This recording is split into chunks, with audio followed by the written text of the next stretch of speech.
नहमदुहु व नुसल्ली व नुसल्लिमु अला रसूलिल करीम अम्मा बाद फ़अऊज़ु बिल्लाहि मिनश शैतानिर रजीम बिस्मिल्लाहिर रहमानिर रहीम। अल्लाह रब्बुल इज़्ज़त का शुक्र है कि हम इमाम इब्न शाहीन रहमतुल्लाह अलैह की किताब अत-तरग़ीब फ़ी फ़ज़ाइलिल आमाल के दर्स के साथ एक बार फिर हाज़िर हैं। आज का दर्स हम हदीस नंबर 233 से शुरू कर रहे हैं और ये बाब नंबर 26 होगा। इसके अंदर इमाम इब्न शाहीन रहमतुल्लाह अलैह की वो अपनी ही एक किताब किताबुज़्ज़ुहद का एक हिस्सा जो है वो इस मुकाम पर ख़ुद नकल करते हैं और वो कहते हैं कि बाबू मुख्तसरुन मिन किताबी फ़द्ल तवादुई व ज़म्मिल किब्र। कहते हैं आजिज़ी की फजीलत और तकब्बुर की मुज़म्मत के बयान में मेरी किताब से मुख्तसर बयान। अब जो किताब हम पढ़ रहे हैं ये किताब भी अल्लामा इब्न शाहीन रहमतुल्लाह अलैह की ही है, लेकिन वो अपनी एक बड़ी किताब जिसको किताबुज़्ज़ुहद कहते हैं, जो कई दर्जनों मुजल्लदात पर है, बहुत ज़ख़ीम किताब है, उसके अंदर से वो आजिज़ी की फजीलत और तकब्बुर की मुज़म्मत पर एक उन्होंने अपनी ही किताब से इक़्तिबास यहाँ अहादीस के तनाज़ुर में दर्ज किया है और ये आइम्मा का तरीका रहा है। हदीस नंबर 233 है। अब देखें, आजिज़ी की फजीलत है। आजिज़ी का माना झुकना होता है, दूसरे को अपने से बेहतर जानना होता है, दूसरे के लिए अपने अंदर गुंजाइश पैदा करना होता है, दूसरे को इज्जत देना होता है। इस तरह के आप दर्जनों जुमले बोलते जाएं तो वो आजिज़ी पर दलालत करेंगे। और तकब्बुर की मुज़म्मत, तकब्बुर अकड़ को कहते हैं। तकब्बुर दूसरे को सामने अपने मर्तबे के दबदबे को जाहिर करने को कहते हैं। इस तरह के आप जुमले बोलते चले जाएं वो सारे के सारे तकब्बुर पे दलालत करेंगे।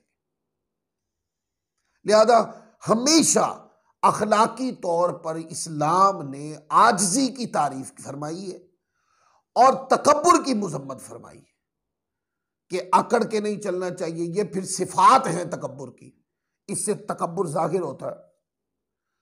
और कभी बंदा कलाम के ज़रिए तकब्बुर करता है, कभी अपनी हरकत और सकनात के ज़रिए तकब्बुर करता है और मुख्तलिफ उन्वान।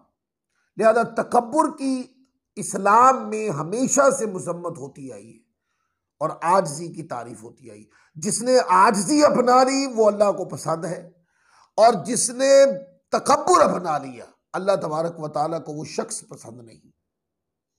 हदीस है, हदीस नंबर ये 233 होगी इस किताब की।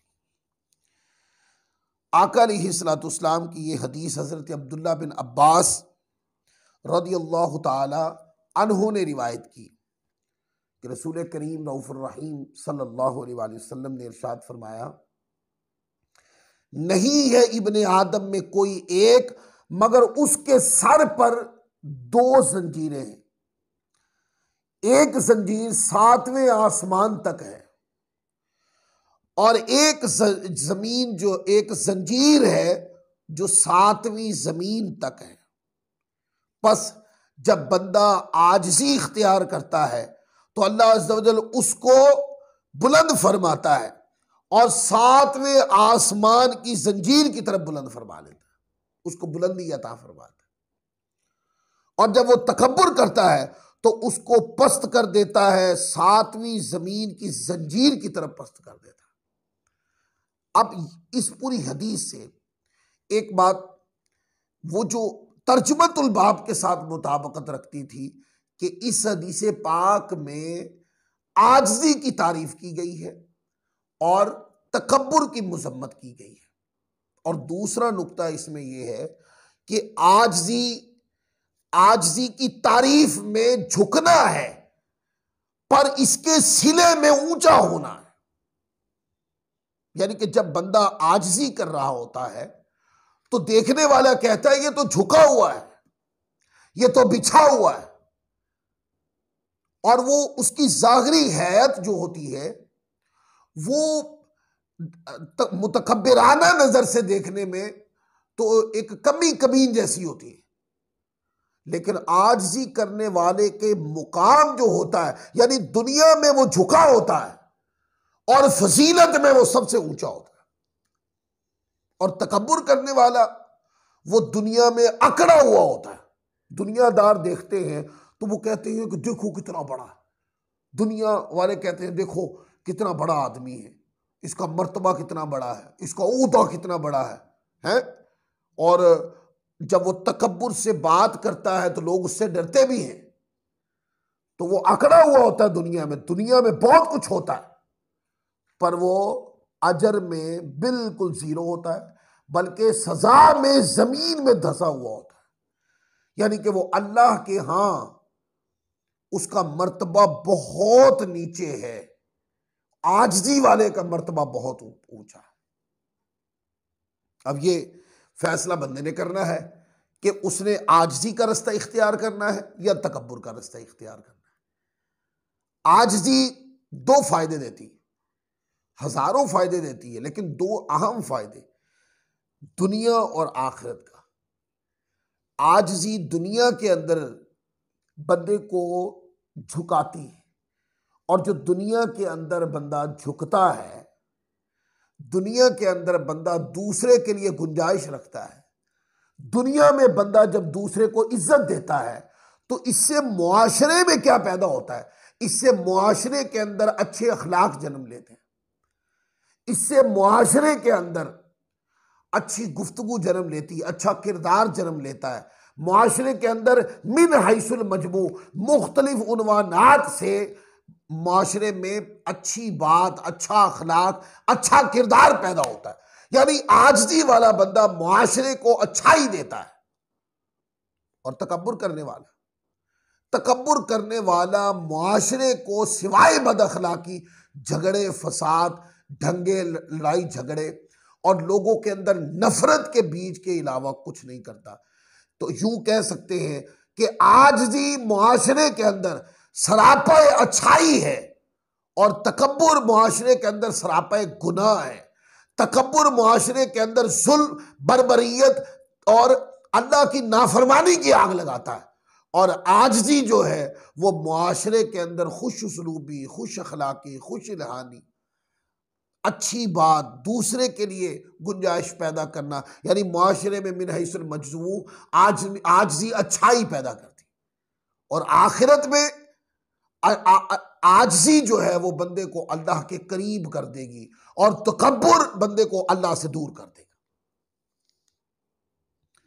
फिर आगे देखें, हदीस नंबर 234 है। हजरत सैयदना अनस इब्न मालिक रज़ियल्लाहु ताला अन्हु से रिवायत है कि नबी करीम रऊफ़ुर रहीम सल्लल्लाहु अलैहि वसल्लम ने इरशाद फरमाया, नहीं है कोई बंदा मगर उसके सर पर एक लगाम जो फरिश्ते के हाथ में होती। बस जब वो आजिज़ी इख्तियार करता है तो अल्लाह अज़्ज़ा वजल उसको बुलंद फरमाता है, और जब तकब्बुर करता है तो अल्लाह अज़्ज़ा वजल उसको पस्त कर देता है। बस जब वो अपने नफ्स को बुलंद यानी तकब्बुर करता है तो फरमाता है पस्त हो, तुझे अल्लाह पस्त करे। यानी तकब्बुर करने वाले को हमेशा पस्ती ही मिलती है। एक वक्त के लिए मुतकब्बिर होता है, और आपने देखा है तकब्बुर करने वालों के तकब्बुर दुनिया में ही टूट गए, और फिर आखिरत की जो बर्बादी उन्होंने इस तकब्बुर के तनाजुर में मूल खरीदी है, अभी उसकी सजा बाकी है। हदीस नंबर 235 देखें, हजरत अबी सईद रज़ियल्लाहु ताला अन्हु से रिवायत है कि नबी पाक सल्लल्लाहु अलैहि वसल्लम ने इरशाद फरमाया, जो अल्लाह अज़्ज़ा वजल के लिए एक दर्जा आजिज़ी करता है तो अल्लाह अज़्ज़ा वजल उसका दर्जा बुलंद फरमा देता है, यहाँ तक कि उसे आला आला इल्लियीन में मिला देता है। और जब तकब्बुर करता है, अल्लाह अज़्ज़ा वजल पर एक दर्जा तो अल्लाह अज़्ज़ व जल उसके दर्जे पस्त कर देता, यहां तक कि उसे असफलुस साफिलीन यानी सबसे निचले गड़े में गिरा देता। यानी अल्लाह को ये पसंद नहीं है तकब्बुर, तो तकब्बुर करने वाला अल्लाह के अजर से महरूम होता चला जाता है और सजा का मुस्तहिक होता चला जाता है। और आजिज़ी करने वाला अल्लाह की कुर्बतों की तरफ बढ़ता चला जाता है और आला इल्लियीन, वो मखलूक जो अजर में सबसे आला है, अल्लाह तबारक व तआला उनमें उसको दाखिल फरमा देता। दुनिया में अपने आप को झुकाओ, दुनिया में किसी दूसरे बंदे के लिए आजिज़ी इख्तियार करो, दूसरे बंदे के लिए गुंजाइश पैदा करो, अगर कोई गलती करे तो माफ कर देने की रविश पैदा करो, और अपने मुंह से कोई जुमला ऐसा मत निकालो कि किसी दूसरे को उस जुमले की आड़ में अपनी इंसल्ट महसूस हो। यह है आजिज़ी के उन्वानात। अगर बंदा इसको अपना ले तो दुनिया में इसको झुकना कहते हैं, अल्लाह की बारगाह में बसूरत अजर इसको उठना कहते हैं, और तकब्बुर अकड़ने को कहते हैं। इससे जुल्म पैदा होता है और अल्लाह की बारगाह में अजर से महरूमी का नाम तकब्बुर है। तकब्बुर वो जिसे करने वाले से अल्लाह नाराज होता है, अल्लाह तकब्बुर को भी नापसंद करता है और तकब्बुर करने वाले को भी नापसंद फरमाता है। फिर आगे हदीस नंबर 236 है, यह भी अनस इब्न मालिक से ही रिवायत है। इरशाद फरमाया आका अलैहिस्सलाम ने, मुआफ़ करने से इंसान की इज्जत में इजाफा होता है। ये जुमले जो पहले मैंने बोले वही हदीसा। बस माफ़ किया करो, अल्लाह अज़्ज़ व जल तुम्हें मुअज़्ज़ज़ फरमाएगा, और बेशक आजिज़ी इंसान के मर्तबे को बुलंद करती। बस आजिज़ी इख्तियार करो, अल्लाह अज़्ज़ व जल तुम्हें बुलंदी अता फरमाएगा। बेशक सदका माल को ज़्यादा करता है, बस तुम सदका किया करो, अल्लाह अज़्ज़ व जल तुम पर रहम फरमाएगा। कितनी हदीस पाक का कितना प्यारा सबक है। आजिज़ी अल्लाह को पसंद है, झुकने वाले का मर्तबा बुलंद होता है। अगर कोई माफी मांग ले तो माफ कर दो, ये ना देखो कि बात कितनी बड़ी है, ये ना देखो कि क्या हुआ था, ये ना देखो कि जिस चीज की माफी तलब की जाती जा रही है वो कितना बड़ा हंगामा हुआ था। नहीं, जो माफी मांगने आ गया उसने झुका लिया अपने आप को। अब कबूल करने वाले ने भी आजिज़ी की और उसकी खता को माफ कर दिया और उसकी माफी को कबूल कर लिया, और उसके साथ जो कते ताल्लुकी थी वो खत्म हो गई, और माफ कर देने वाले को अल्लाह पसंद फरमाता है।